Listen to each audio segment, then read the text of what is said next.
उन्हाळी सुट्ट्यांच्या पार्श्वभूमीवर एसटी महामंडळाने तिकीट दरात 10% वाढ करत स्वच्छता अधिभार लागू केला आहे। या निर्णयामुळे आधीच महागाईने त्रस्त झालेल्या सर्वसामान्य प्रवाशांच्या खिशावर अतिरिक्त ताण पडला आहे। उन्हाळी सुट्टी सुरू होताच राज्यभरात प्रवास करणाऱ्या प्रवाशांची संख्या मोठ्या प्रमाणावर वाढते।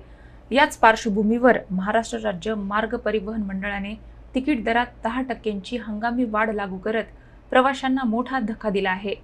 यासोबतच प्रत्येक तिकिटावर 2 रुपयांचा स्वच्छता अधिभार आकारण्याचा निर्णय घेतला आहे। ही दरवाढ प्रामुख्याने सध्या लाल परी आणि नियमाराम बस सेवांसाठी लागू करण्यात आली असून ग्रामीण आणि मध्यमवर्गीय प्रवाशांवर याचा सर्वाधिक परिणाम होणार आहे। आधीच वाढत्या महागाईमुळे नागरिक त्रस्त असताना आता प्रवासासाठी अधिक पैसे मोजावे लागत आहेत। महामंडळाने इंधन दरवाढ, देखभाल खर्च आणि आर्थिक अडचणींचा दाखला देत हा निर्णय घेतला असला तरी प्रवाशांकडून नाराजी व्यक्त केली जात आहे।